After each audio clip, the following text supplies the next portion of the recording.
baleias, porque eles, junto com o governo do Panamá, eles acompanharam o deslocamento das baleias com um satélite e para ver o percurso que elas faziam e perceberam que elas faziam o percurso que os navios também faziam no Canal do Panamá. Então aí eles desenvolveram um estudo para poder mudar um pouco a rota dos navios, mas de uma forma que não interferisse tanto, para que os navios não passassem mais no mesmo caminho que as baleias passavam no período de migração delas. E aí, com isso, ele está sendo solicitado para poder fazer esse tipo de estudo também em outros locais. E ele tem essa instituição que é International Protection, eu não lembro todo aqui, tá embaixo, tá pequeno, eu não enxergo, gente, mas tá aqui no Acesse, e aí nesse site dele, da instituição, tem tudo, assim, todas as áreas que eles trabalham com baleias, eles trabalham com, ai, fugiu o nome agora, peixe-boi, eu acho, peixe-boi, e tem mais algumas outras linhas de pesquisa deles, e eles aceitam estudantes de outros lugares também. Sim, agora ele fala que ele está com um grupo um pouco fechado, mas assim, ele aceita essas trocas com estudantes, então quem é da área aí fica a dica. Eu conversei com um amigo meu que é do Panamá, foi ele que me indicou sobre o Hector, e ele falou que ele é super solícito, ele foi orientador dele no TCC da graduação. Ele falou que ele é super aberto para trocar ideia, para poder conversar e ajudar no que for possível. Então, se alguém tiver interesse aí. Rodou no Instagram um tempo atrás, não sei se vocês viram, um videozinho, assim, um takezinho, dessa locomoção das baleias, mostrando que elas passavam pelo mesmo lugar que os navios, e eles mudaram a rota. Foi com essa pesquisa dele, esse videozinho aí que foi feito. Foi engraçado porque eu lembro que eu tinha visto o vídeo, e depois quando eu fui ler sobre ele, eu falei, nossa, é aquele vídeo que rodou e tal. Tinha rodado umas 2 semanas antes, assim, da gente ter falado sobre o Hector no grupo. Eu acho que é mais ou menos isso. Não fui eu que preparei essa semana, então assim, eu li sobre ele, mas eu não li a fundo como a Nath, né? Mas infelizmente ela não pôde estar presente aqui com a gente. Mas entrem no site do Instituto, é bem bacana, tem bastante informação lá. Valeu, Ayla, obrigado. Então,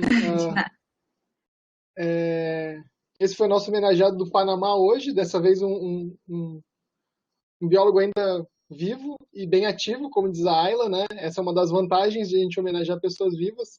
Nossa conversa girou em torno disso, que homenageiem as pessoas enquanto elas estão vivas. Espero que esse card chegue no Hector e ele possa ver a nossa homenagem do PPG-BAN para ele. Eu falei com meu amigo ontem. Eu falei com meu amigo ontem, falei que assim que sair no Insta eu vou mandar para ele, passar pro Exo. Ótimo, eu vou ver se ele tem perfil no Twitter e se tiver eu marco também. Boa. Então tá certo, obrigado, Ayla. Muito obrigada, Ayla. De nada, gente. Boa palestra aí, Ana. Obrigada. Obrigada. Bom, então, 10h32, estamos super no tempo. Bom dia, quem entrou agora um pouquinho mais tarde. Eu vou passar a apresentar a Ana Sofia, quem desde já agradeço ter aceitado o nosso convite para estar aqui hoje. Para aqueles que estão a vir pela primeira vez este mês, o abril, Filipe e eu, achámos que seria uma boa oportunidade para ter o mês dos convidados internacionais, né? Em março nós tivemos as linhas de pesquisa do programa. Em maio vamos ter uma surpresa que eu acho que vocês vão gostar bastante, mas só vou dizer na última semana de abril. E depois, em junho, julho, teremos então as apresentações dos nossos doutorandos e depois dos nossos mestrandos. Então, quem é a nossa convidada de hoje, a Ana Sofia Reboleira. Ela é professora auxiliar no Departamento de Biologia Animal da Faculdade de Ciências da Universidade de Lisboa, que é a minha casa, origem, e é pesquisadora no Centro de Ecologia, Evolução e Alterações Ambientais, onde ela coordena um grupo de ecologia subterrânea. E isto é uma novidade, não só na FECUL, lá em Lisboa, mas não é um tema assim tão abordado. Então é um grupo inovador e profundamente necessário. Bom, ela tem uma graduação, mestrado e doutorado na Universidade de Aveiro. Ela é graduada em Biologia, doutorada em em biologia também, mestre em ecologia, biodiversidade e gestão de ecossistemas. E, enfim, a Ana Sofia tem um currículo extensíssimo, mas vamos destacar aqui algumas coisas. O trabalho dela em cavernas, em particular, permitiu triplicar o número de espécies exclusivamente cavernícolas conhecidas lá em Portugal e revelar também um hotspot de biodiversidade subterrânea mundial lá no nosso país, né, que é meu e dela. Ela é espeleóloga desde muito novinha, já visitou mais de 2.000 cavernas, já liderou expedições científicas em todos os continentes, exceto na Antártida, e já descobriu e descreveu mais de 70 novas espécies para a ciência. A Ana Sofia já recebeu o prémio William Young Investigator, da Dinamarca, em 2017, destinado a pesquisadores particularmente talentosos em ciências naturais. E, antes dela iniciar as suas funções na Faculdade de Ciências, no ano passado, foi professora associada na Universidade de Copenhaga. E também professora visitante na Universidade de Macquarie, em Sydney, na Austrália, e em Harvard, nos Estados Unidos. E atualmente ela coordena 2 projetos de pesquisa internacionais, focados, obviamente, no estudo de ecossistemas subterrâneos à escala global. Enfim, tem desempenhado vários cargos de gestão, de avaliação de projetos e de bolsas de pesquisa, é membro de diversas sociedades científicas, tem imensas publicações, foi vice-presidente da Sociedade Internacional de Biologia Subterrânea, chair do Congresso Mundial de Biologia Subterrânea, e é também, e continua sendo pesquisadora associada no Museu de História Natural da Dinamarca. Então, a Sofia e eu acho que nos encontramos umas 2 vezes, pessoalmente, mas temos, não é? Quando ela estava também como pesquisadora na Universidade de Aveiro, foi quando eu fui fazer o meu pós-doc para lá, e entretanto nos últimos tempos a gente tem trocado e participado em conjunto em algumas coisas, e depois de termos participado no ano passado no Pint of Science Portugal, eu fiquei encantada com a palestra dela e, enfim, achei que seria uma excelente oportunidade ter uma grande mulher pesquisadora aqui connosco e enfim, e é isso, Sofia, muito obrigada por aceitares o convite. Acho que you know the drill, né? É só partilhares aqui a tua apresentação e a palavra é tua, fica à vontade. Muito obrigada, professora Maria João Pereira. É um prazer e uma honra estar aqui hoje. Espero que me entendam. Vou tentar falar com um pouquinho de sotaque do Brasil. Não precisas, eles já estão acostumados à minha pessoa. E tu falas mais devagar do que eu. Obrigada, agradeço também a generosa apresentação. Realmente, ouvido isso assim de fora, impressiona mais. Eu, na realidade, sou uma miúda, pelo menos é assim que eu ainda tento olhar para mim, que quando tinha 6 anos foi visitar uma gruta turística e ficou absolutamente fascinada com aquele universo subterrâneo até então desconhecido. Depois tive que esperar vários anos porque na minha família não havia exploradores de cavernas. Portanto, só aos 14 anos é que comecei a poder ter autorização para sair, para explorar cavernas e nunca mais parei até ter chegado o Covid, que me arrastou para dentro de casa durante mais de meio ano. Portanto, há mais de meio ano que eu não vou a uma gruta, mas espero que as coisas corram melhor e que possamos voltar a isso. Bom, eu vou partilhar o meu ecrã, se conseguir.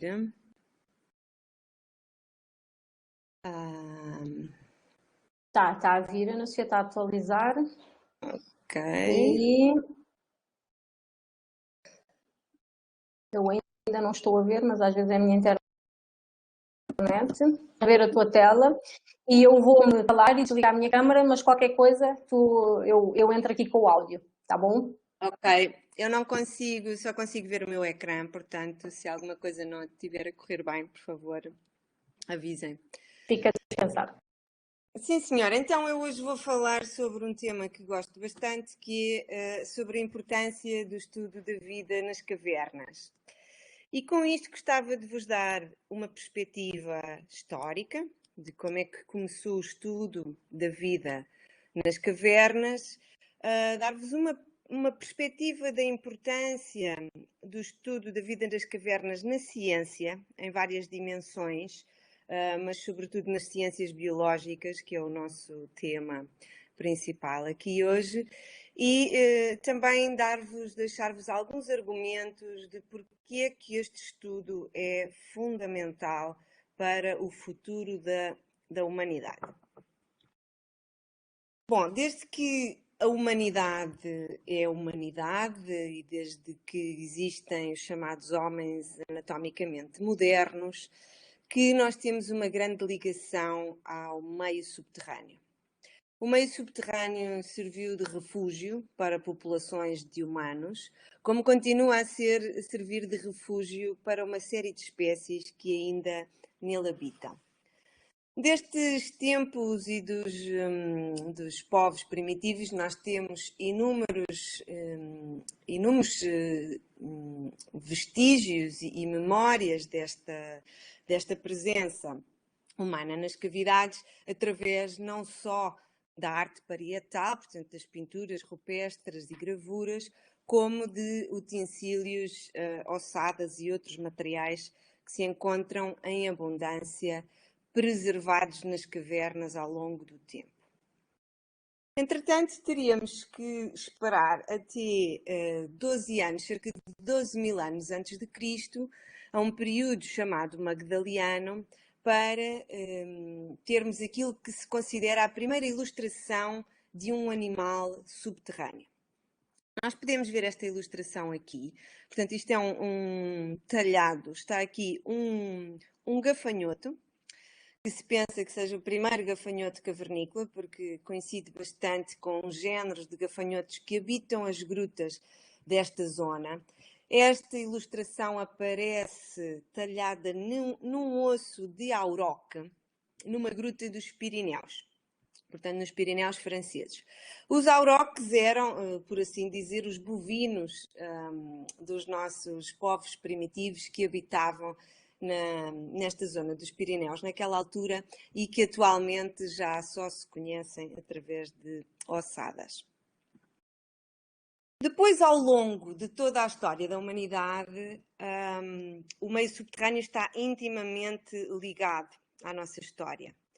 Se nós olharmos para a mitologia grega, por exemplo, Reia, que era a mãe das montanhas, dá à luz Zeus, que é o rei, o deus dos deuses, na gruta de Dicte.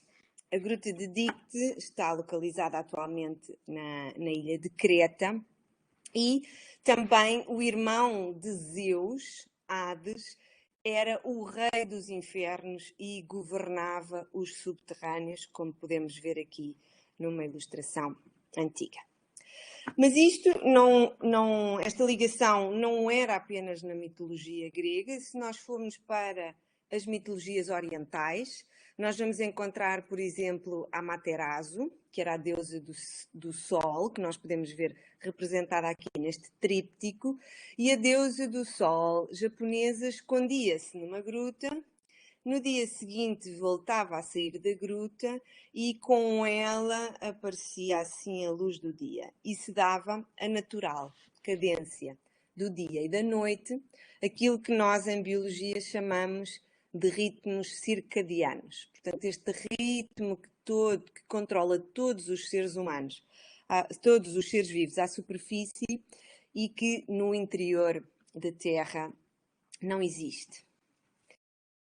Depois, ao longo de toda a Idade Média, no Ocidente as grutas eram consideradas as portas do inferno, sendo guardadas por Cérbero, que era este animal que aparece aqui representado, que tinha 3 cabeças, e durante toda a Idade Média pensava-se que as grutas eram habitadas por criaturas fantásticas, incluindo dragões, como este aqui representado, e isto estava profundamente enraizado em todo o pensamento religioso.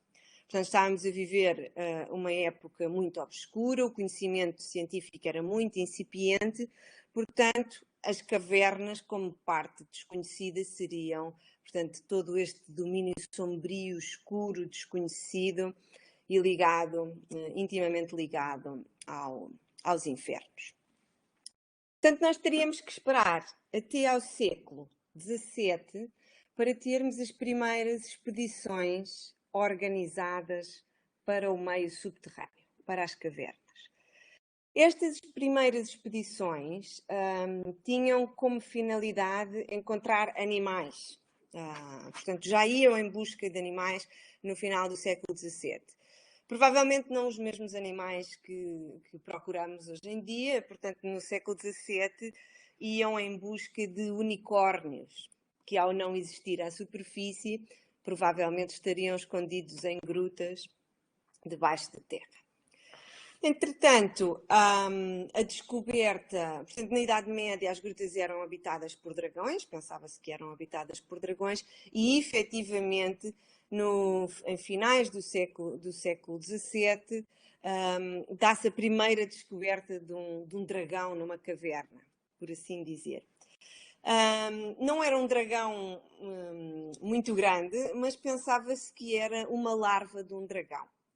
Este animal que aparece aqui representado nesta foto, trata-se de uma salamandra cavernícola, Proteus anguinus. Este animal é o único vertebrado totalmente cavernícola que temos na Europa, em toda a Europa, e efetivamente isto não era uma larva de um dragão, senão que uma espécie nova de salamandra, completamente adaptada à vida nas cavernas. Podemos ver que não tem olhos e que tem umas brânquias externas, que são uma característica dos juvenis. Portanto, isto é algo que nós em biologia chamamos uma neotenia, que é a conservação de caracteres juvenis nos estados adultos dos animais. Bom, os primeiros estudos de biodiversidade cavernícola propriamente dita aparecem pela mão de um investigador dinamarquês, que era professor no Museu Zoológico da Universidade de Copenhaga, na Dinamarca, onde eu trabalhei até setembro do ano passado, que em 1839 publicou em dinamarquês o livro que está aqui apresentado sobre fauna subterrânea, sobretudo da zona atualmente correspondente à Eslovénia.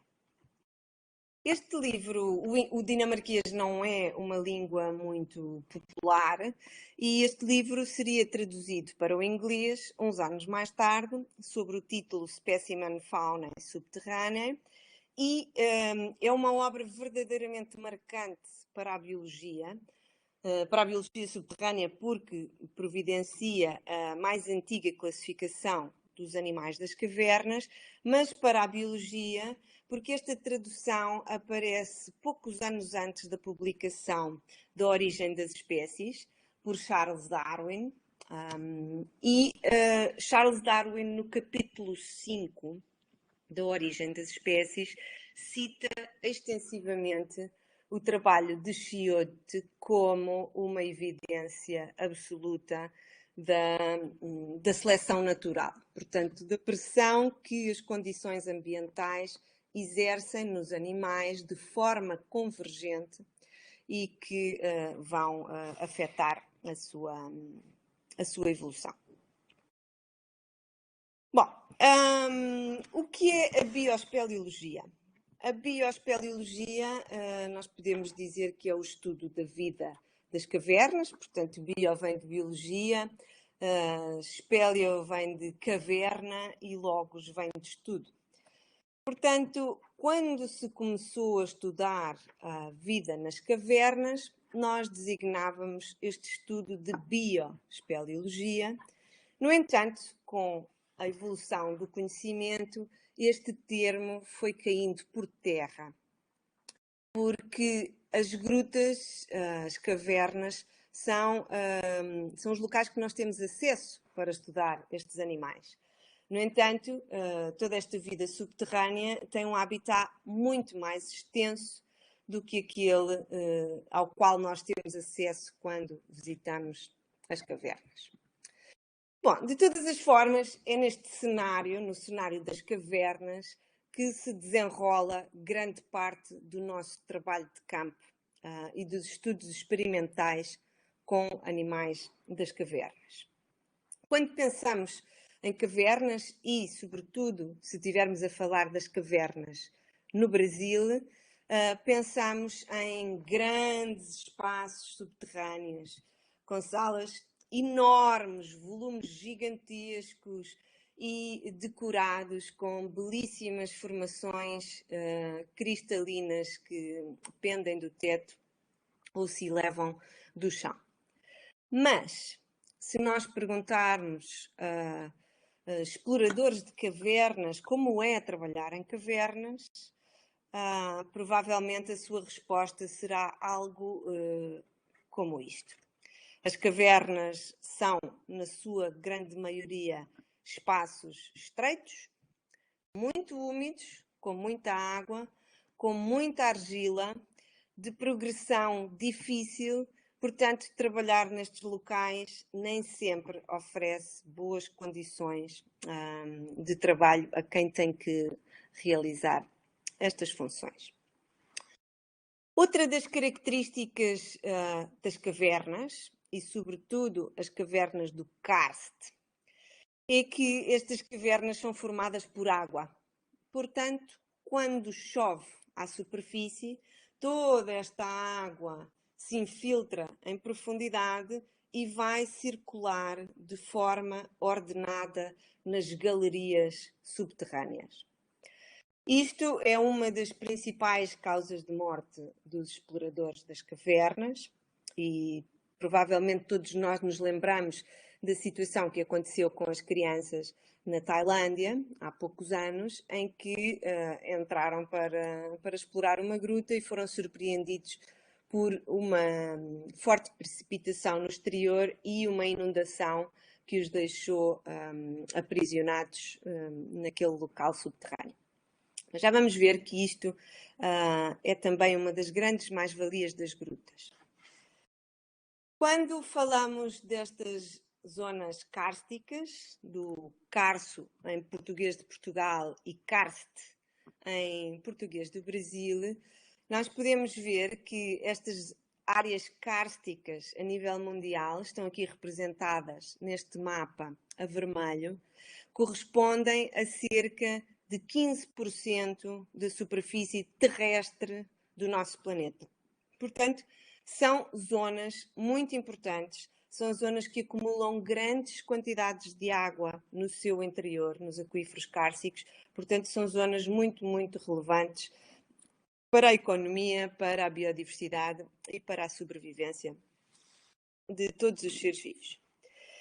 No entanto, não é só em zonas kársticas que se formam as cavernas, também existem cavernas que são formadas pelo fogo, como é o caso das cavernas vulcânicas, em que as cavernas se formam através de uma torrente de lava que vai circulando, continua a rocha derretida a circular no interior, enquanto vai havendo solidificação da rocha em contacto com o ar, e quando cessa a erupção, nós podemos ter galerias, redes de galerias subterrâneas que chegam a ter mais de 100 quilómetros de extensão em zonas como, por exemplo, no Havaí.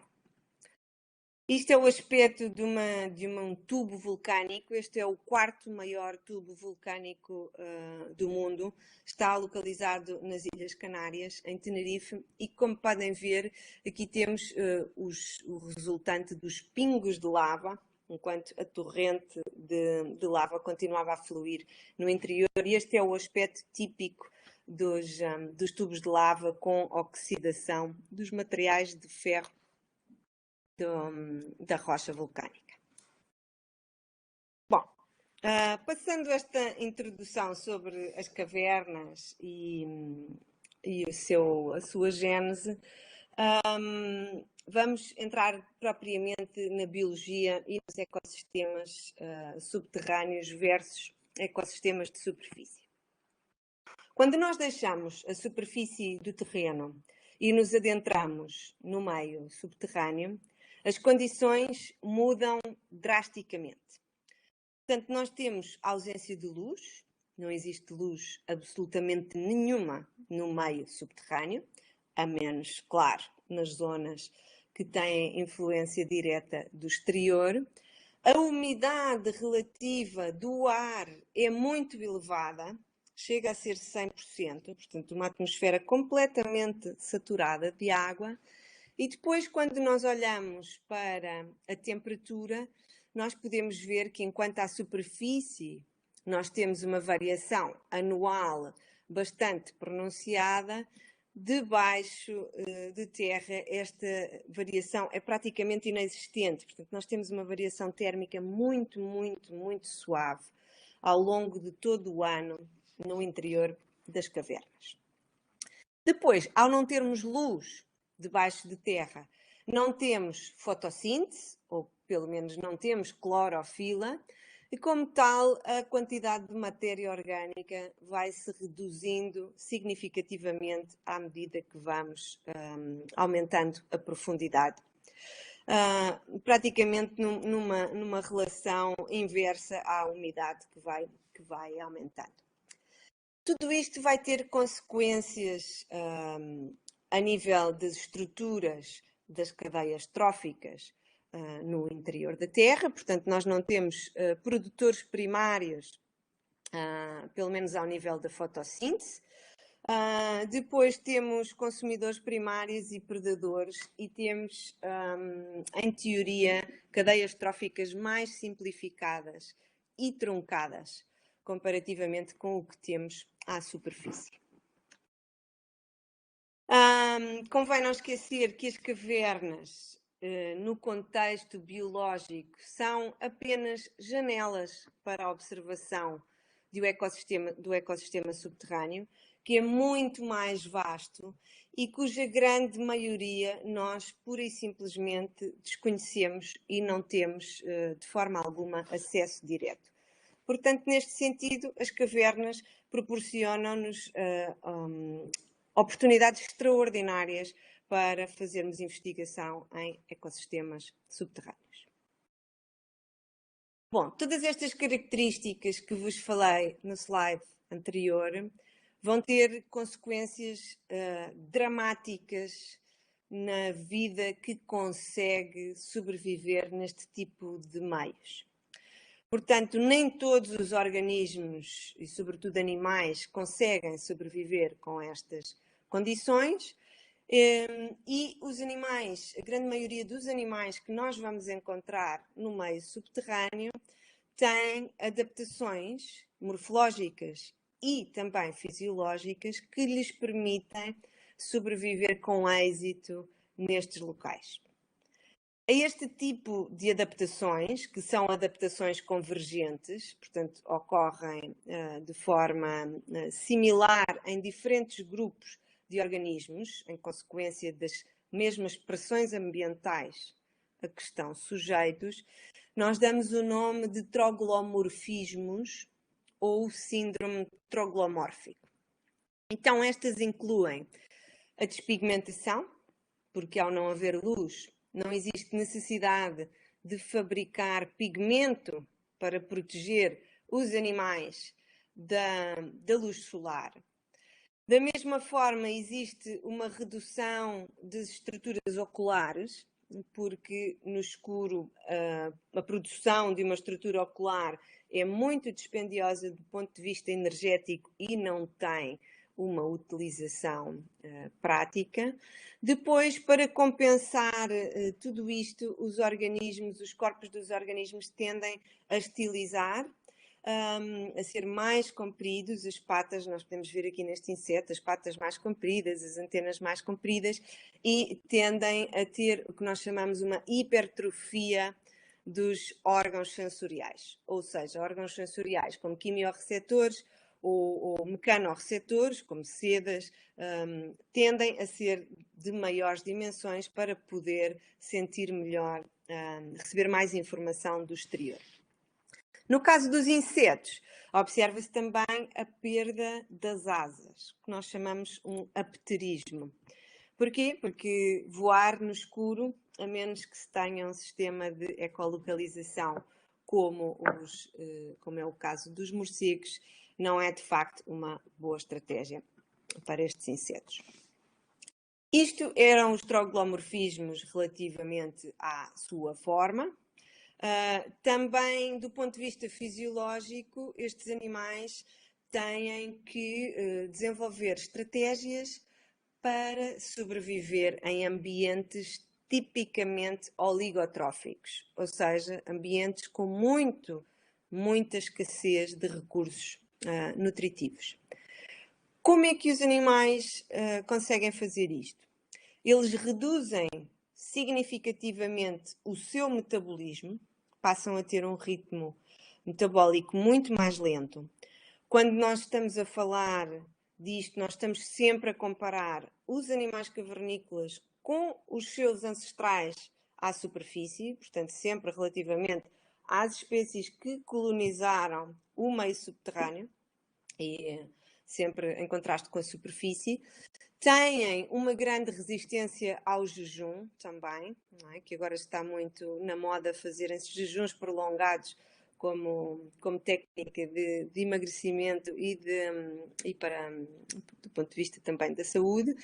Perdem os ritmos circadianos, se bem que provavelmente eles não os perdem de todo. O que acontece na maioria das vezes e nos poucos casos que foram estudados é que estes ritmos não obedecem à natural cadência do dia e da noite, mas vão se expandindo no tempo, portanto vão sendo cada vez mais longos, como não existe este dia e noite para controlar tudo isso, e como consequência de tudo isto nós temos também uma fertilidade reduzida, portanto estas espécies tendem a atingir a sua idade fértil mais tarde do que os seus ancestrais à superfície e optam por uma estratégia capa.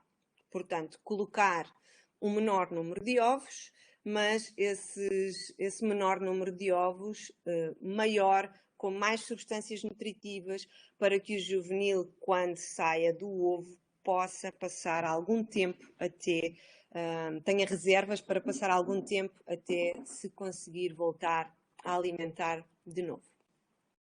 Só para vos dar um exemplo curioso, aquela salamandra que eu vos mostrei inicialmente e que vos disse que na altura se acreditava ser a larva de um dragão, aquela salamandra tem cerca de 30 centímetros, portanto é um animal cavernícola de grandes dimensões e consegue estar um ano sem se alimentar e consegue sobreviver mais de 100 anos.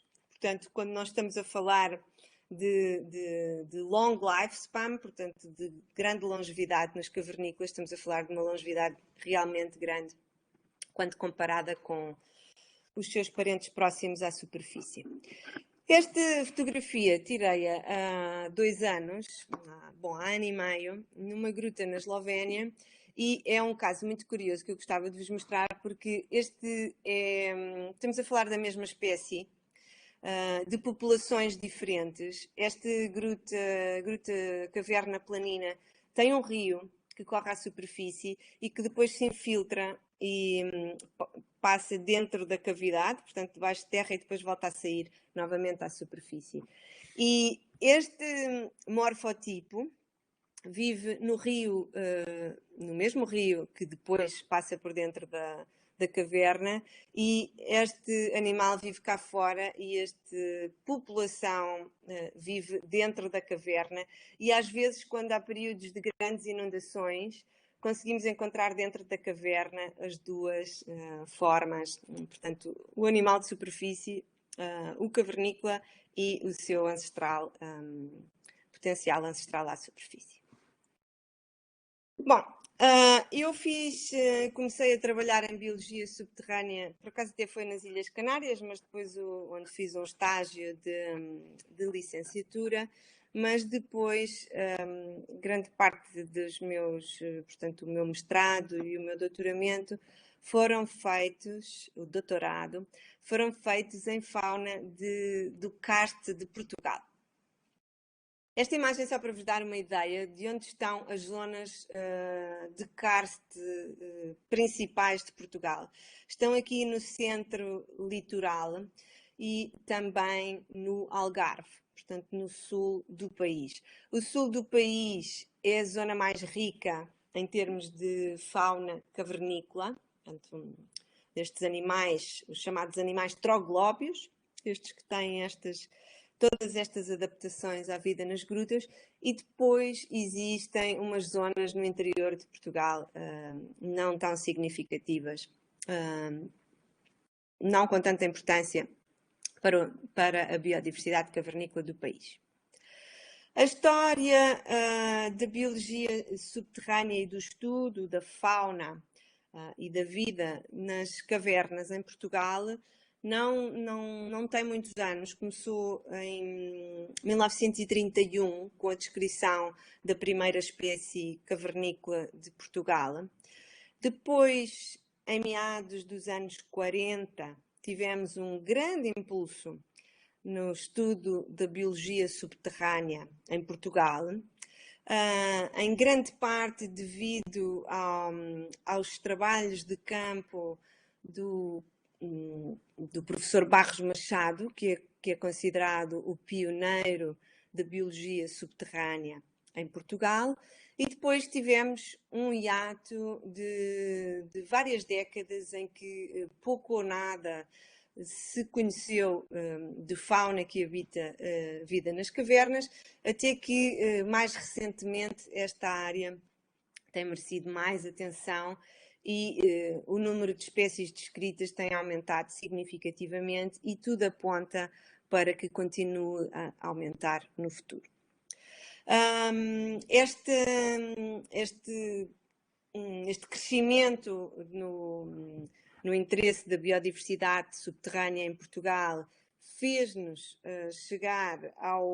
fez com que Portugal se juntasse aos hotspots mundiais de biodiversidade cavernícola, que não fazia parte na altura. O Brasil também já tem hotspots de biodiversidade cavernícola recentemente descobertos.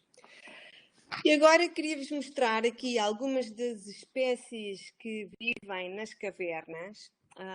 Alguns dos habitantes mais icónicos das cavernas são um grupo de aracnídeos que nós chamamos os pseudoescorpiões.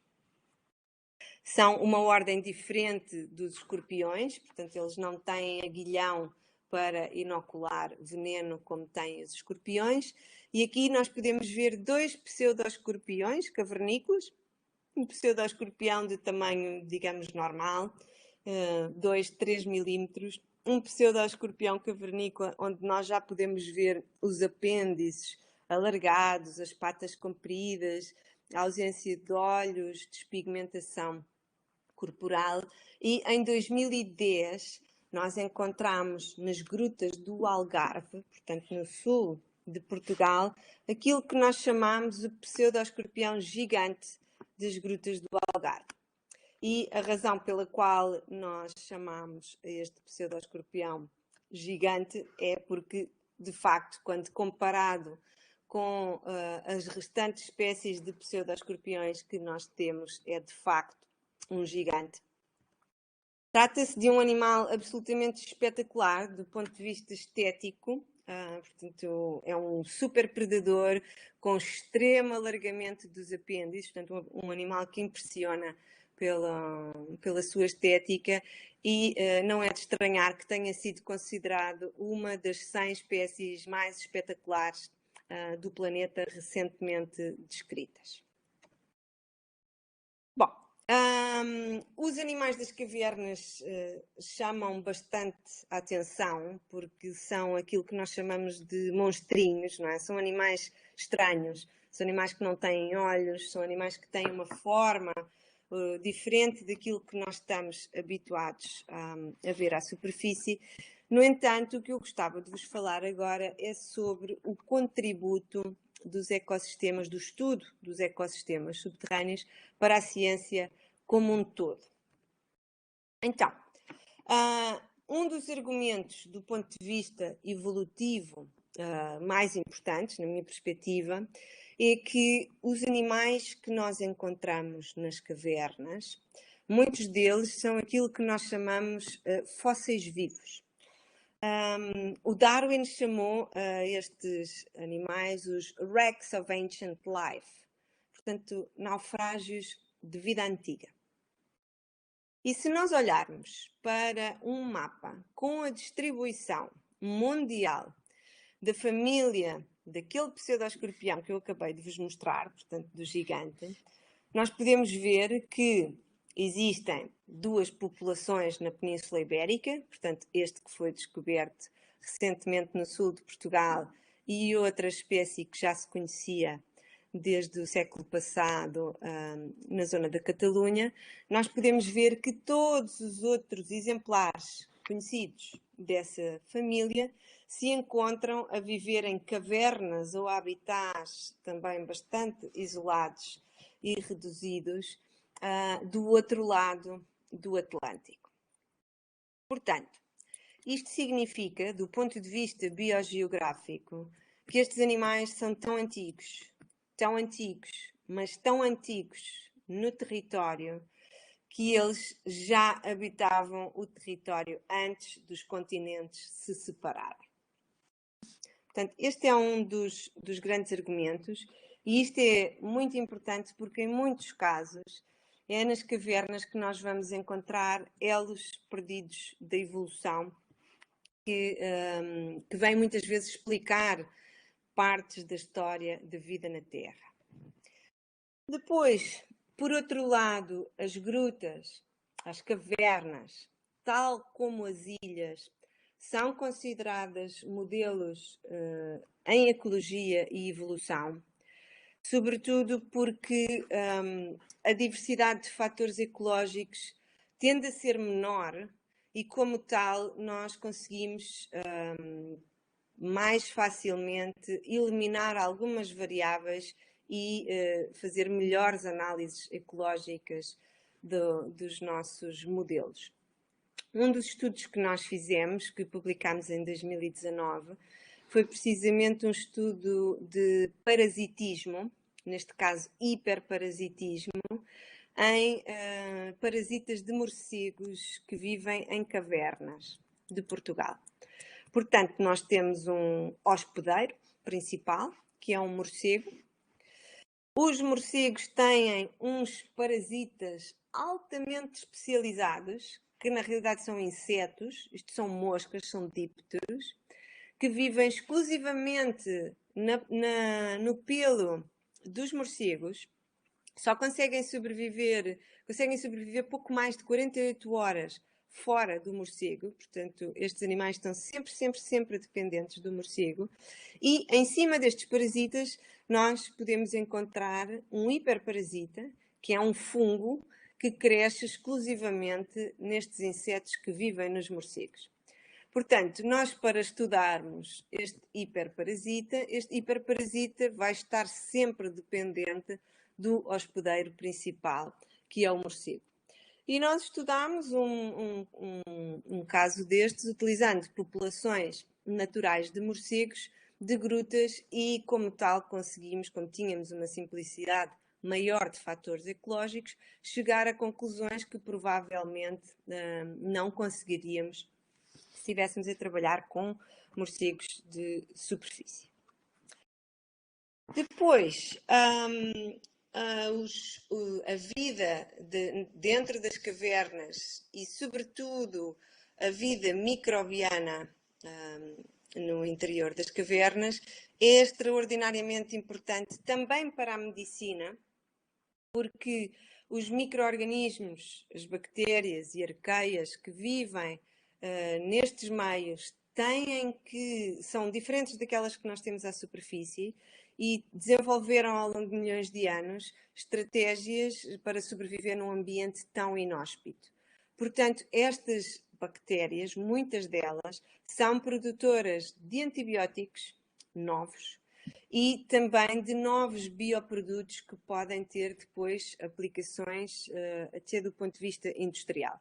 Portanto, existe toda uma diversidade desconhecida de micro-organismos que vivem nas cavernas e que podem ser a chave para muitos dos problemas da medicina e para a invenção também de novas soluções para a indústria.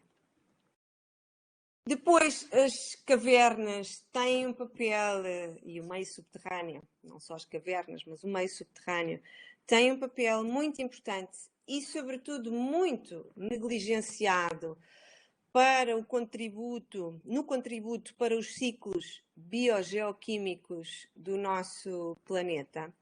Portanto, nós tendemos a olhar para os ciclos como por exemplo, o ciclo do carbono, como algo que ocorre aqui à superfície. Portanto, nós temos o CO2 atmosférico, que é fixado por fotossíntese.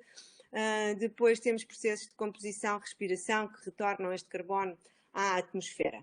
No entanto, se olharmos apenas para esta parte do ciclo, está-nos a falhar uma parte muito importante de toda esta decomposição e de todo este processo que ocorre no meio subterrâneo e que e que devolve depois este carbono à superfície por respiração através das aberturas do meio subterrâneo. E tudo isto é muito pouco estudado e tudo isto é negligenciado quando estimamos budgets de carbono para o nosso planeta. Portanto, existe uma parte enorme de todos estes processos biogeoquímicos que ocorrem debaixo de terra e que é preciso estudar para nós sabermos o contributo que os ecossistemas subterrâneos dão em todos estes processos biológicos.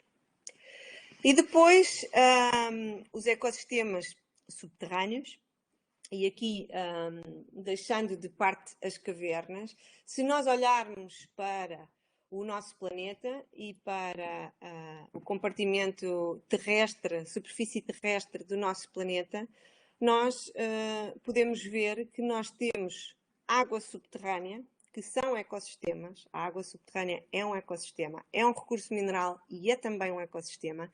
E nós podemos ver que nós temos água subterrânea em todo o planeta. Todos nós dependemos direta ou indiretamente da água subterrânea e nós não conhecemos praticamente nada dos impactos que as nossas atividades humanas à superfície têm em ecossistemas de água subterrânea, de quais, direta ou indiretamente, todos nós, humanos e ecossistemas, não é? As plantas alimentam-se, bebem água subterrânea. Portanto, os ecossistemas subterrâneos têm as maiores reservas estratégicas de água para a vida na Terra. Portanto, é urgente começarmos a estudar e continuarmos a estudar os impactos das nossas atividades nestes ecossistemas e sabermos o que é que o futuro, podemos prever o que é que o futuro nos reserva em relação às nossas reservas estratégicas de água na Terra. É importante termos a noção de que debaixo de terra, nos ecossistemas subterrâneos, nós temos conservados 97% dos recursos de água doce global que estão disponíveis para o consumo humano imediato. Portanto, apenas 3% destes recursos de água doce estão em rios e lagos. As restantes reservas de água doce estão, de facto, são águas subterrâneas e estão debaixo de terra. Ora, tudo isto, todas estas reservas de água e todos estes ecossistemas subterrâneos proporcionam-nos serviços ecossistémicos. Portanto, do ponto de vista estrutural, o meio subterrâneo alberga água, como vimos anteriormente, que está em todo o nosso planeta.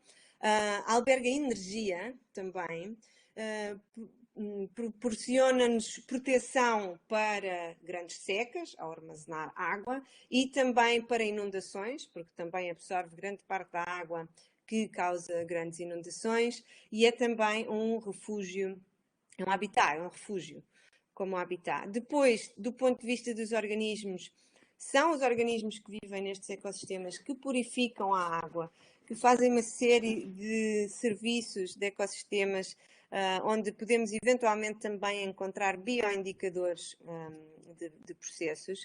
E do ponto de vista recreativo, também são locais importantes. Nós temos os spas de águas quentes, essas águas quentes também são águas subterrâneas e são locais importantes para o turismo e para o desporto. Aí no Brasil vocês têm, por exemplo, na Chapada Diamantina, a Gruta da Pratinha e outros sítios absolutamente fantásticos, que são grandes pontos muito importantes do ponto de vista turístico. Depois, tudo isto está em grande perigo.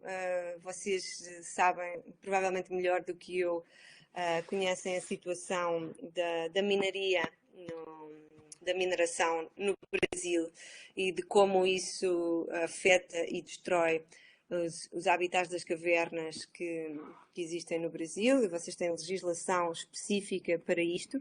Portanto, neste caso particular, estão bastante mais avançados do que a Europa, por exemplo, que carece de legislação protetora para estas problemáticas.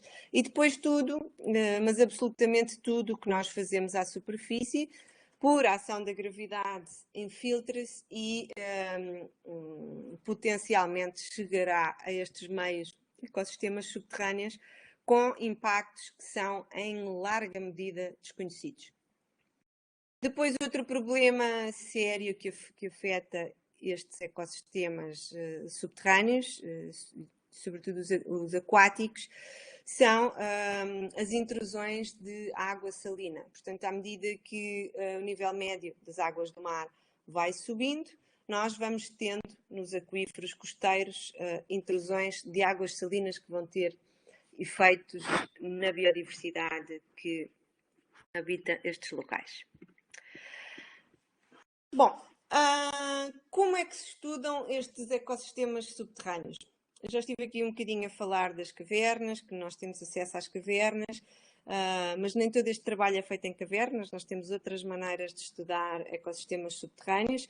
Vou-vos dar agora alguns exemplos assim um bocadinho mais extreme do que é estudar fauna cavernícola, especialmente quando estamos a falar de cavidades de grandes dimensões, em termos de profundidade. Atualmente, as cavernas mais profundas do mundo estão localizadas na Abcásia, que é uma zona aqui próxima do Mar Negro, no Cáucaso Ocidental, e para estudar fauna que vive abaixo dos 2 km de profundidade, é preciso subir para a zona das montanhas, onde nós estamos em total autonomia, não existe ali nada, e é preciso um capital humano de cerca de 30 pessoas a trabalhar durante 30 dias. Portanto, é preciso subir não só todo o material que utilizamos na progressão espeleológica de grandes desníveis verticais, mas também alimentação e tudo o que é necessário para a sobrevivência e bem-estar da equipa durante todo este tempo. As grutas, as cavernas, a maior parte das cavernas não são horizontais, portanto nós fazemos uso daquilo que se chama o single rope technique, portanto técnica de uma só corda, nós temos que subir e descer por corda.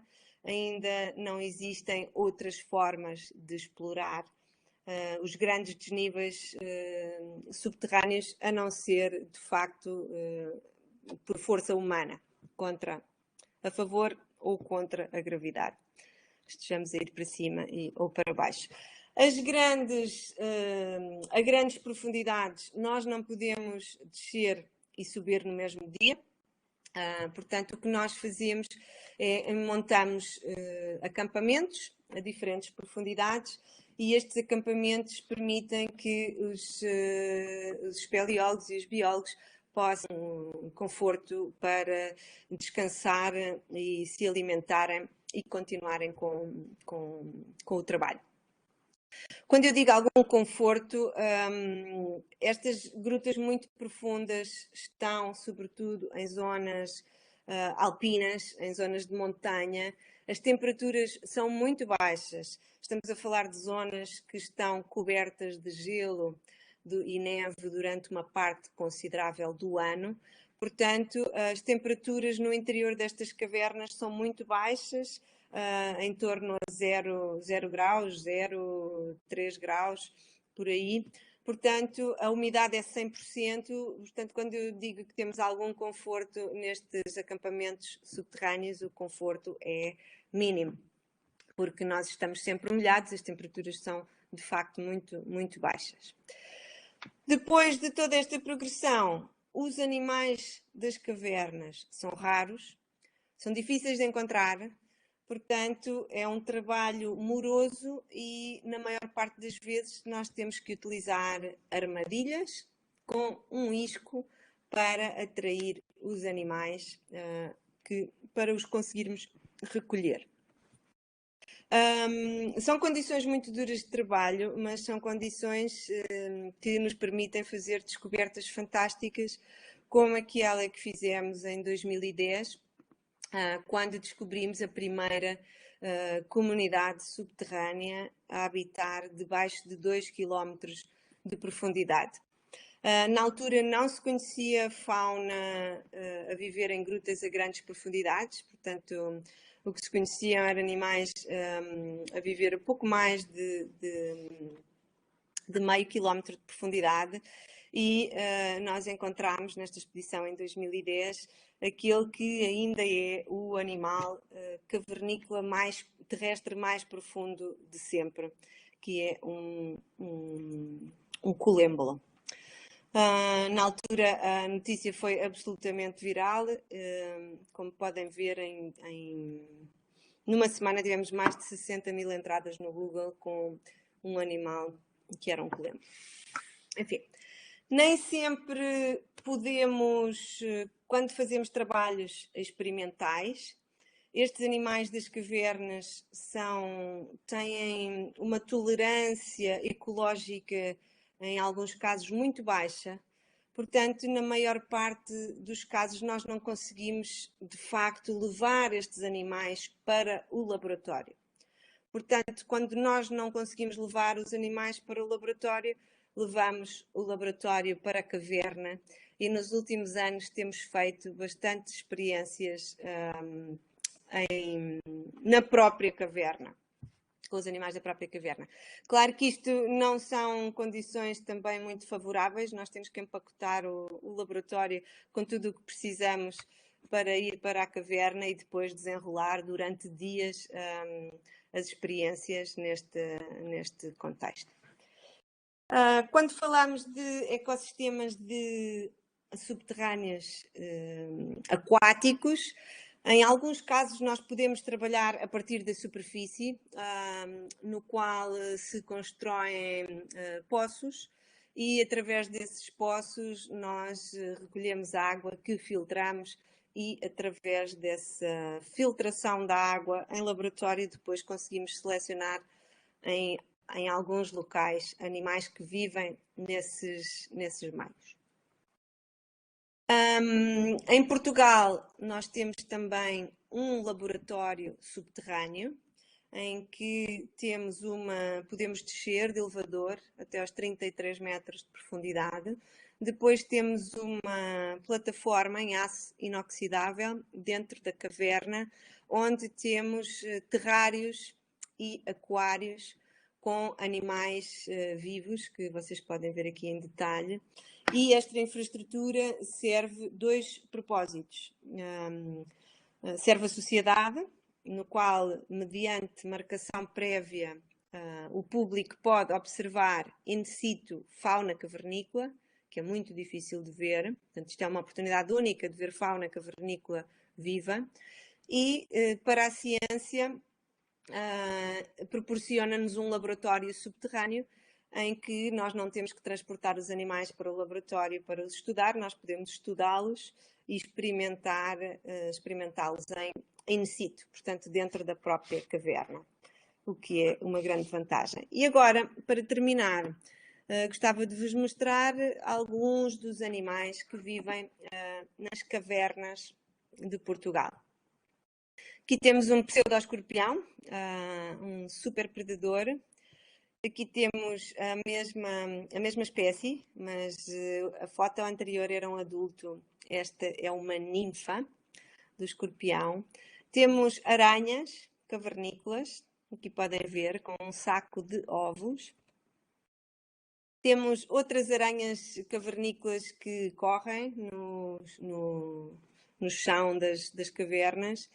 Temos opiliões de pequenas dimensões, isto é 1 milímetro, portanto estamos a falar, quando falamos de cavernícolas, estamos a falar sempre de animais de pequenas dimensões. Temos centopeias cavernícolas, milpés, millipedes, várias espécies. Quando estudamos estes animais, utilizamos vários tipos de microscopia, como também microscopia eletrónica de varrimento, que nos permite observar com grande detalhe as estruturas do corpo dos animais.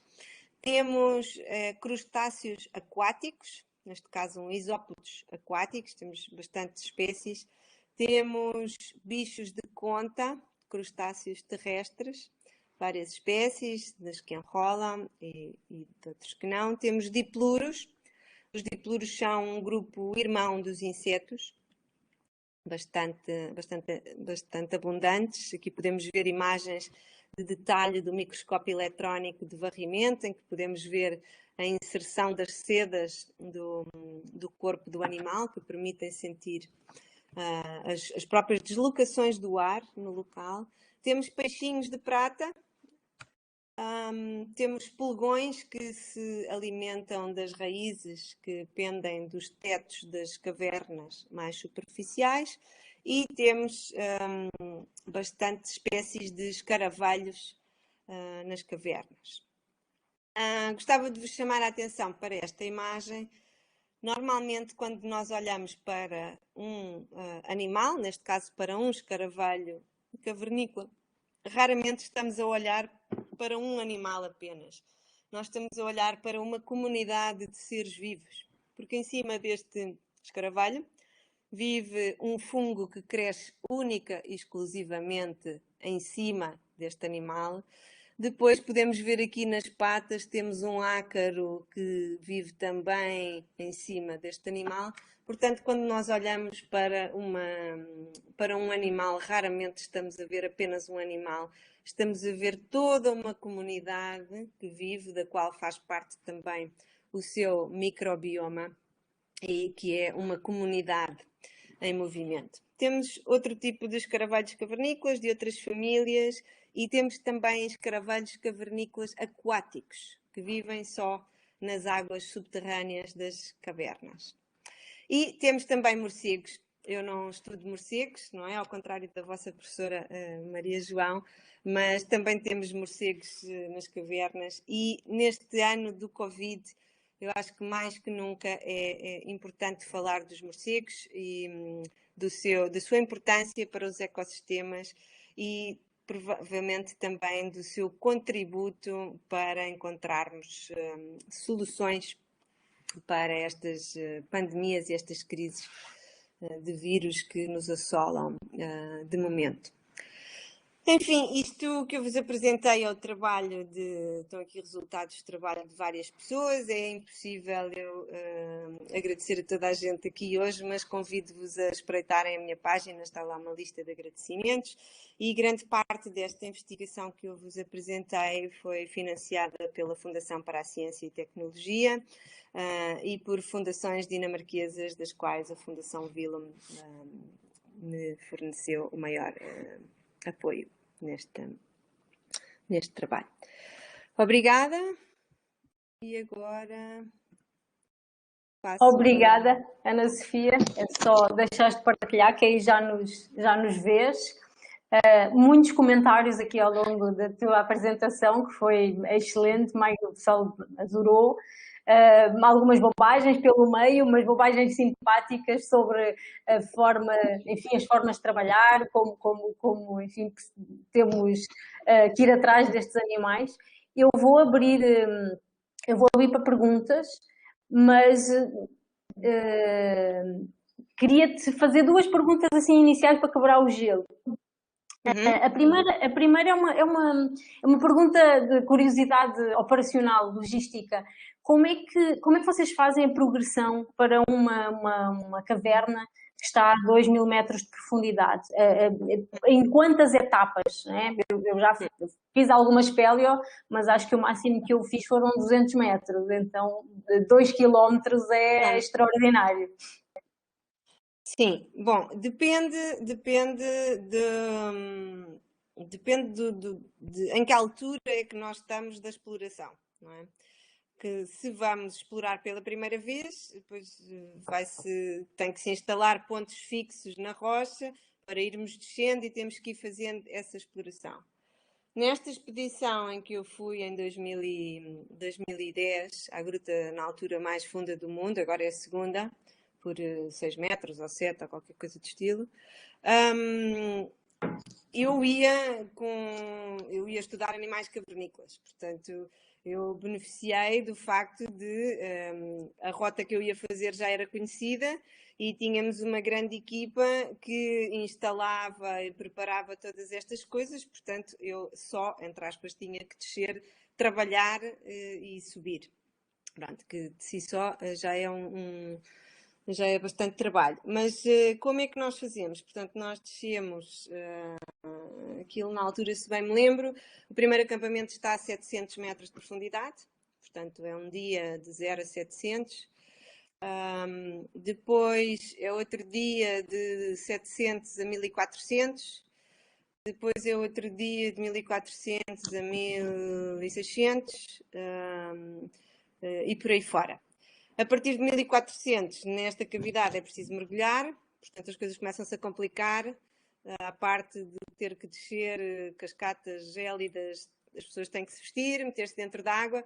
Estamos a falar de 3 graus de temperatura e água a meio grau. Portanto, as condições são de facto miseráveis. E não se pode parar. Portanto, cada vez que se para, a hipotermia está sempre à espreita, não é? Portanto, e não se pode parar, mas para procurar animais é preciso paciência e tempo. De modo que nós fazíamos, eu fui com um colega meu espanhol, nós fazíamos sessões de 20 minutos de procura, porque ao fim de 20 minutos não sentíamos nem os pés nem as mãos e tínhamos que andar outra vez. Depois, para subir, é a mesma coisa, mas normalmente com mais um dia ou 2 no meio de descanso. Porque a progressão é bem mais complicada, claro. A subir é contra a gravidade e nós não estamos sozinhos, nós temos sacos. Portanto, não somos só nós, é o nosso peso mais tudo o que nós carregamos. Porque não há supermercados lá em baixo. Exatamente. E o lixo também tem que sair e o equipamento também tem que sair, portanto... Assim. É uma expedição espacial, realmente. Sim, mas só para vos dar uma ideia, para chegar ao sifão final, a gruta acaba atualmente num sifão, portanto em água, provavelmente já no nível piezométrico, portanto na superfície da water table, como é que se diz isso em português? Não sei, do piezómetro.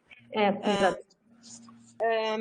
São precisos 3 km de corda e existem 800 fracionamentos. Portanto, o fracionamento é cada vez que a corda vai à rocha e que nós temos que transitar de uma corda para a outra. São 800, portanto, ir e vir são 1600 fracionamentos.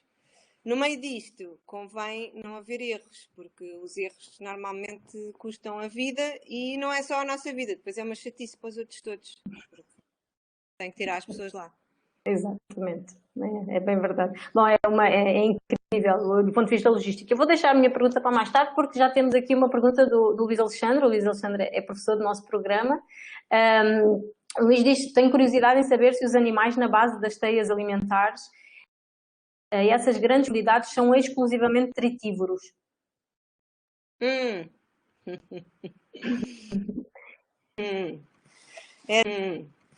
Essa é uma pergunta muito interessante e a resposta é não sabemos. Vamos lá ver. Nós sabemos muito pouco sobre os animais que lá vivem. Sabemos ainda menos das dinâmicas dos animais que lá vivem e sabemos ainda menos do que é que eles se alimentam. Nós, por exemplo, aqui em Portugal nós estamos a fazer um estudo utilizando isótopos estáveis sobre as dinâmicas tróficas da gruta que é agora da caverna, que é o nosso hotspot de biodiversidade cá. E nós tínhamos umas certas ideias de quem comia quem naquela estrutura. E o que a análise dos isótopos nos veio mostrar é que, por exemplo, este pseudo-escorpião gigante que eu vos mostrei, que à partida seria um predador de topo, não aparece como um predador de topo na análise. Portanto, as nossas assunções provavelmente não estão certas. As nossas assunções de que todo o alimento vem do exterior, portanto arrastado pela água, provavelmente também não é certo, porque agora estamos a começar a estudar os microbiomas das cavernas e estamos a começar a ver que existe uma grande diversidade de bactérias e arqueia e muitas delas com propriedades, com genes para quimiossíntese. Portanto, é provável que alguns destes animais se alimentem dos produtos das bactérias que têm estes pathways para fazer quimiossíntese. Na realidade, nós não sabemos. Do ponto de vista clássico, assume-se que só há detritívoros. Os detritívoros alimentam-se da matéria orgânica que chega ao interior ou por percolação com a água ou através do movimento dos animais, portanto, entrada e saída de animais, não é? Agora, na realidade, eu desconfio que nem sempre é assim. Muitas destas coisas não serão como nós achamos e há muito, muito por aprender. Nossa, que legal. Justamente o Luiz Alexandre estava me falando no chat ali, privado, que se tem uma equipe que vai para ser chamada para Marte é a equipe de espeleologia que a Ana Sofia apresentou, porque, nossa, é um universo. Bom, a logística toda é admirável. Mas, Ana Sofia, eu queria te dar parabéns pela apresentação que, assim, tem gente que comentou que trabalha com animais de cavernas, já viu e tal, mas, assim, em estrito senso, ninguém trabalha com cavernas, mas a tua apresentação contemplou, acho que, vários laboratórios do nosso, herpeto, inseto, crustáceo, mamífero, então foi muito legal essa integração que todo mundo, todos os laboratórios se acharam numa caverna aqui. Agora, sobre o conceito de hotspots e de cavernas, eles são relacionados, são feitos como os de biomas, com relação à perda de espaço de cavernas específicas, e daí se diagnostica como um hotspot. Como é que é essa classificação? Então, a classificação da hotspot clássica de cavernas inclui todas as cavernas ou poços. Podemos estar a falar de um poço em que temos acesso ao aquífero, portanto à água subterrânea daquele local, que tenha mais 20 ou mais espécies de animais adaptados. Portanto, aquilo que nós chamamos os troglóbios, nos terrestres, ou estigóbios nos aquáticos. Portanto, se numa caverna nós tivermos mais de 20 espécies adaptadas à vida nas cavernas, portanto, sem olhos, sem pigmento, sem coisa, aquela gruta é considerada um hotspot. Existem muito poucos sítios no mundo que tenham mais de 20 espécies ou aquáticas ou terrestres. Portanto, as populações dos cavernícolas são reduzidas, a diversidade é reduzida, Portanto, estamos a falar de meios realmente diferentes daquilo que temos à superfície. Agora, entretanto, há uma definição mais recente que já pede 25 espécies para ser considerado um hotspot. Mas são 25 Agora, eu espécies convido... de animais. Sim, de animais, troglóbios ou estigóbios. Portanto... Então, todo o resto de coisas que tu falou que possam ser como fungos e outras coisas ainda não são contemplados, né? E pode ter muita coisa sensacional a explicação que tu deu sobre a hipótese de alimentação, da base alimentar. Nossa, muito legal mesmo. Sim, e eu digo isto porque num congresso existem poucas cavernas, mas existe uma caverna na Roménia que se chama Movile Cave, em que se sabe que grande parte tem uma comunidade rica, faunística, e grande parte se alimenta de um biofilme de bactérias que cresce porque tem águas muito sulfurosas, portanto com quimiossíntese. Mas isso é um caso bastante isolado. E aí sim há uma comunidade rica que é alimentada por essa quimiossíntese. No entanto, no Congresso de Biologia Subterrânea, em 2016, apresentaram estudos com isótopos estáveis no Edwards Aquifer, que é o maior aquífero dos Estados Unidos, que está ali na zona do Texas, e em que provavam que 16 ou 17% da alimentação dos crustáceos daquele aquífero vinham de fontes quimiosintéticas. Portanto, provavelmente nós não temos a história bem contada e existe uma grande proporção de produção primária a nível da quimiossíntese que nós não conhecemos ainda. Ou não sabemos. Que legal. O Felipe Ribeiro, ele é pós-doc do nosso programa, estuda crustáceos. Ele não abre o microfone porque não está funcionando, mas ele pergunta sobre a fauna de crustáceos cavernícolas da Europa. Você já chegou a coletar algum decápoda? Ele não se lembra de ter visto algum trabalho com decápoda europeu cavernícola e só com anfípodos e isópodos. E nos Estados Unidos existem várias espécies de lagostins cavernícolas.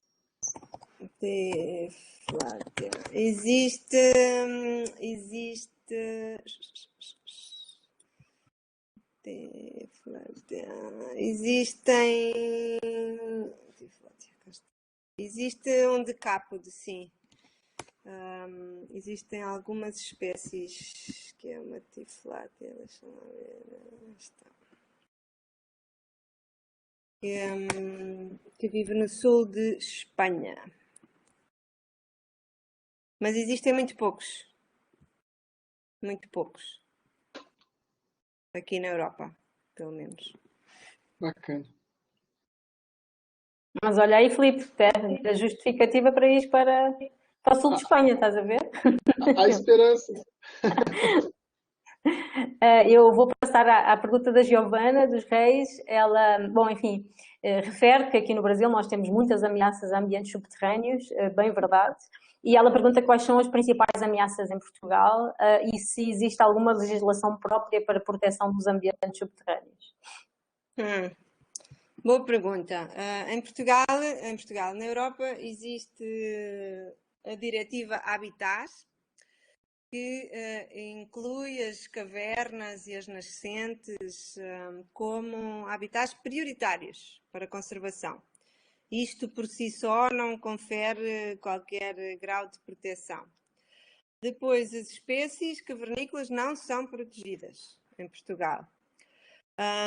Depois temos a Diretiva Quadro da Água, a nível europeu, que aspira ao bom estado físico-químico das águas subterrâneas, negligenciando totalmente a sua biodiversidade.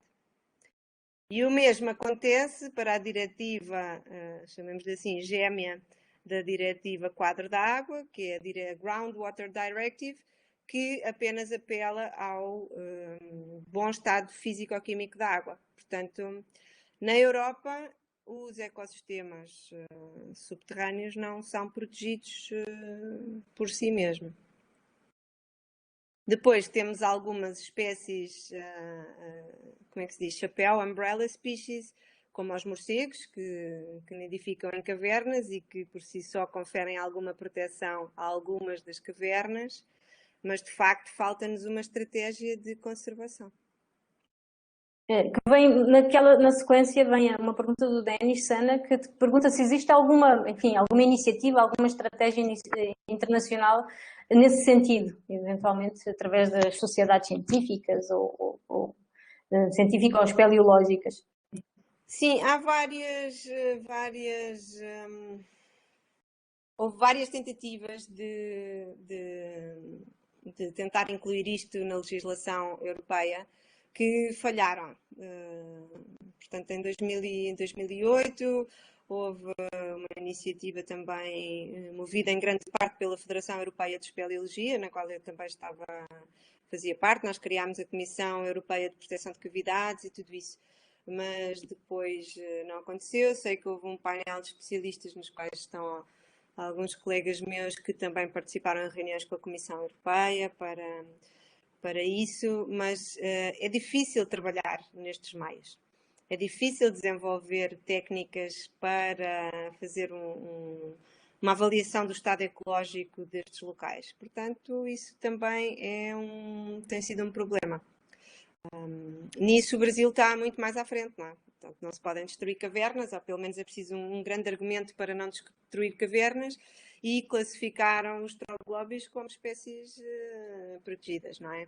Portanto, é obrigatório. Eu estive aí em 2012 a dar um curso, nomeadamente para funcionários do IPAMB e para funcionários de empresas de estudos de impactos ambientais nesta questão e pronto, e a Europa devia seguir o exemplo do Brasil neste caso, mas talvez, não sei. Que bom que diz isso, Ana Sofia, porque a verdade é que em alguns aspectos a legislação brasileira é extremamente vanguardista e infelizmente estamos a viver um período em que há uma tentativa de retrocesso em várias dessas leis e em vários projetos de lei.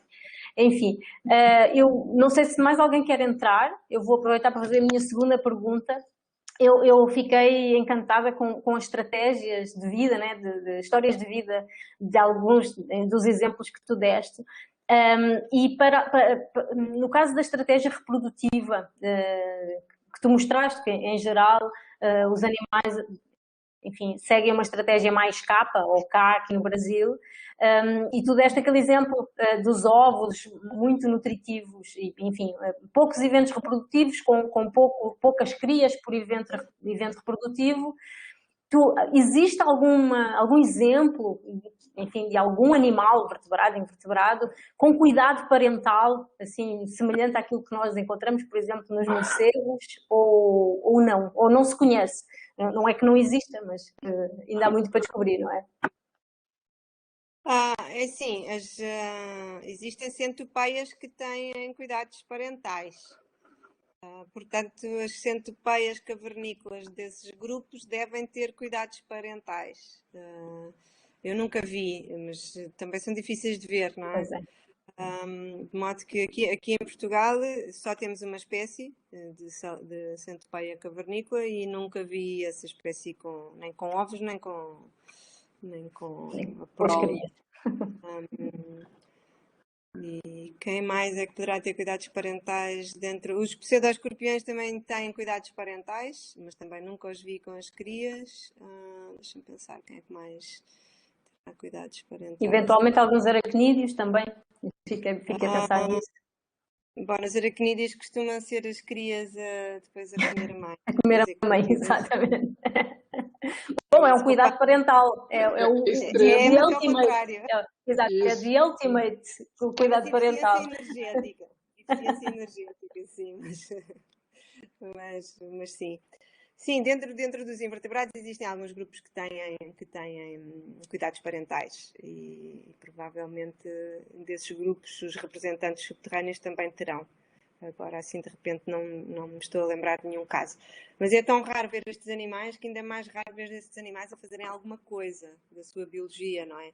E a maior parte do conhecimento que nós temos é, de facto, o conhecimento taxonómico, porque, do ponto de vista da biologia, destas espécies sabe-se muito pouco, a grande maioria. E depois, ao terem também ciclos de vida tão longos, são mais difíceis de estudar, não é? Saiu um estudo da biologia de uma espécie, de um crustáceo aquático das Bahamas, se não estou em erro, que é um estudo de 40 anos. Pronto. Portanto, ao fim de 40 anos, eles conseguiram publicar algumas coisas sobre a biologia daquela espécie. A este ritmo não é muito fácil produzir conhecimento. Verdade. E conseguir sobreviver na ciência com financiamentos que só olham à produção, não é? Sobre tudo isso, quer dizer, isso é insustentável. É uma coisa que uma pessoa pode fazer sideway, mas não pode fazer isso. Não sei se há mais perguntas aí. Mas, por exemplo, aquilo que eu vos disse, que aquela salamandra cavernícola pode estar mais de um ano sem se alimentar e pode viver 100 anos. Nós sabemos isto porque na Eslovénia existe uma gruta turística, que é a Gruta de Postojna, onde eles têm tanques com estes animais. A gruta turística é há mais de 100 anos, portanto eles têm exemplares ali, portanto eles puderam ao longo do... E como é que nós sabemos que eles viveram? Porque os tratadores foram morrendo e os bichos continuavam vivos, não é? Portanto... Eu acho que eu já vi um documentário sobre essa caverna, agora que tu falou. É bem turística, tem até umas passarelas dentro. Pode Sim, ser tem um essa? comboio. Isso. Eu já vi um documentário desse lugar. E essa salamandra, Ana Sofia, é o maior cavernícola já descrito ou não? Ou existe algum animal de dimensão superior? Em termos de tamanho, troglóbio, boa pergunta, não sei se há peixes maiores. Pois é, pode haver. Não sei se há peixes maiores. Eu vou só esperar que... Vou-vos colocar aqui os géneros de decápodes que nós temos aqui na Europa, está bem? Que alguém perguntou há bocado e eu estava aqui a procurar, não me lembrava exatamente. Portanto, nós temos Troglocaris e temos Tiflatia. São sempre pequeninos. Não são decápodes. Então, o unicórnio não acharam ainda, então? Ainda não. Bom, na realidade acharam. E houve isso é uma anedota que aconteceu mesmo, mas houve um funcionário de um museu, não me lembro agora o nome do museu na Europa, também não me convém dizer qual foi o museu na Europa onde fizeram isso, em que montaram um corno daquele, não me lembro agora daquele animal que vive narval? Do naval, com um esqueleto, eu penso que era de uma cabra ou qualquer coisa assim similar, e pronto, e reclamaram que efetivamente tinham encontrado, mas não era. A história do unicórnio ela foi desmentida justamente por um pesquisador na entrevista falar que era um corno de um narval. É um dente, né? Não sei os músculos. Sim, é um dente. E ele provou porque antes as pessoas encontravam aquilo e falavam, pronto, é o unicórnio que deixou o chifre cair. Então... Nós tivemos mais uma pergunta aqui da Adriana Aguilar. Ela pergunta quão profundas chegam a ser as cavernas vulcânicas e se podem ser tão ricas em diversidade quanto as cársticas.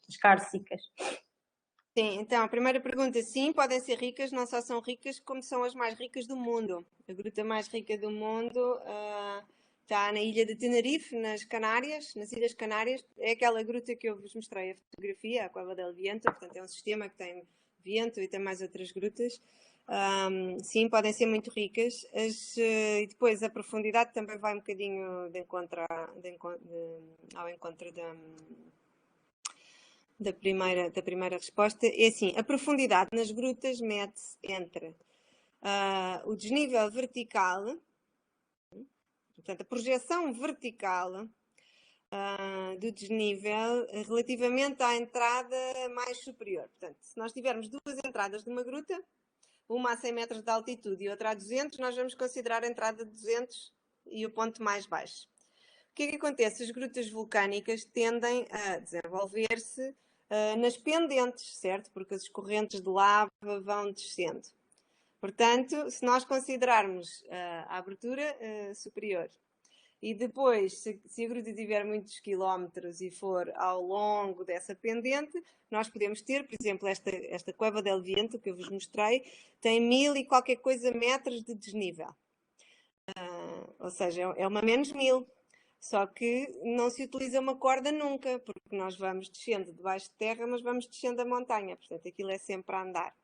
Agora, existem de facto algares vulcânicos, portanto, como é que se diz em espanhol? Abismos, em brasileiro, abismos vulcânicos, que são formados pela retração das lavas nas chaminés vulcânicas. Nós temos uma chaminé vulcânica e depois a lava retrai, quando cessa a erupção, não é? Porque perde volume e retrai, e então nós ficamos com grandes abismos. E esses, nós temos uma gruta nos Açores, um abismo desses nos Açores, que é o Algar do Carvão, que tem mais de 100 metros de profundidade. Mas se vocês quiserem saber recordes, tem aqui o Caver Bob. Vou por aqui, Cave Records, e podem ver lá as grutas todas mais profundas, mais tudo, que eles têm essas referências. Vou-vos colocar aqui no chat, está bem? Aí podem explorar as mais profundas, as mais longas, e está sempre atualizado. Os grandes recordes cavernícolas. Os grandes recordes cavernícolas, sim. Pessoal, mais perguntas? Eu ia-te pedir, Sofia, se poderias terminar contando, não sei se o pessoal aqui ficou tão por dentro, a história da tua descrição de espécie através de uma foto no Twitter, não foi? Sim.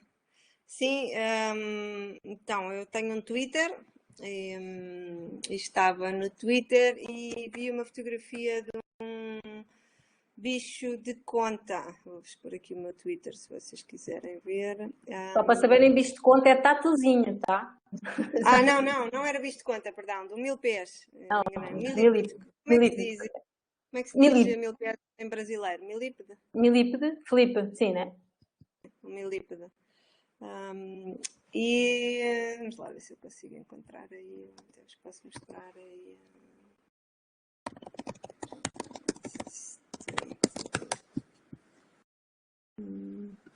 Sim, posso-vos deixar aqui a notícia e depois vocês leem isso. E então encontrei uma fotografia. Na fotografia, vocês podem espreitar aí esse link que tem. Dentro desses círculos vermelhos estão aí umas coisas que são os fungos, que são do mesmo grupo daquele fungo que eu vos... Piolho de cobra, era isso. Obrigada, Luís Campos. Era isso que eu estava... Eu sabia que tinha um nome diferente e não me lembrava qual era. E dentro desses círculos vi um desses fungos e como esse 1000 pés, esse piolho de cobra, é uma espécie que é um grupo que só existe no continente americano, portanto norte-americano, e em todo o continente norte-americano não se conheciam 1000 pés que tivessem parasitados por estes fungos, só podia ser uma espécie nova. Portanto, fomos rapidamente à coleção do museu onde tínhamos exemplares deste género de piolhos de cobra e efetivamente estavam parasitados e era uma espécie nova e descrevemos a espécie e então demos-lhe o nome de Troglomyces twitteri, porque foi encontrada no Twitter. Excelente, acho que é uma forma muito divertida de terminar e de mostrar como se faz ciência de diferentes maneiras. A Sofia nem falou aqui de todo o trabalho que ela já realizou no museu, não é Sofia? Ainda outro dia estávamos a conversar sobre isso. Para além das expedições de campo, depois há muito trabalho à volta das coleções e nós aqui no nosso programa gostamos muito de valorizar esse aspecto do trabalho científico. Então, enfim, se ninguém tem mais perguntas, eu vou liberar aqui a Ana Sofia. Mais uma vez, muito obrigada pela parceria, por aceitares o convite. Eu sabia que não ia desiludir, muito pelo contrário. Acho que foi excelente, como eu já tinha visto e como eu já esperava. Então, não sei se queres concluir, Filipe, se queres dizer alguma coisa. Enfim, depois ali o chat, podes olhar o pessoal, enfim, acho que gostou realmente. E agora ficam ali, tem o contacto da Ana Sofia no Twitter, se quiserem o e-mail também posso passar, eventualmente para estabelecer algumas parcerias, já que ela, enfim, trabalha com ecologia, biologia de cavernas, mas como vocês viram, em diversos grupos taxonómicos de interesse para muita gente aqui no programa. Sim, senhor. Obrigada, Maria João. Obrigada pelo convite. É sempre um prazer. Eu gosto sempre de falar destas coisas. Espero que tenham gostado. E pronto, e quando se quiserem vir trabalhar para Portugal, fazer estágios, pós-graduações nesta área, contactem-nos. Podemos arranjar alguma parceria, digo eu, aí com a Universidade onde vocês estão. E obrigada pelo convite, espero que tenham gostado e se não têm mais questões, então eu agora deixo-vos continuarem com a vossa... A gente também já vai sair, vou libertar-te a ti, vou libertar toda a gente. Um grande beijinho, Ana Sofia. Obrigada. Espero que a gente se encontre em breve e fica bem. Bem por aí. Obrigada. Um abraço a todos. Tchau, tchau, um abraço. Tchau, gente, até semana que vem. Pessoal, um abraço, até à próxima semana. Hoje não, na verdade hoje já temos a palestra da semana passada no YouTube, para aqueles que não puderam assistir, e durante a próxima semana, uma vez que demora uns diazinhos para o vídeo aqui no MConf ficar disponível, teremos também a palestra da Ana Sofia. Tá bom? Então, bom almoço, bom fim de semana, cuidem-se, porque a coisa não está melhor, tá bom? Então tá, tchau, tchau, gente. Um abraço, tchau.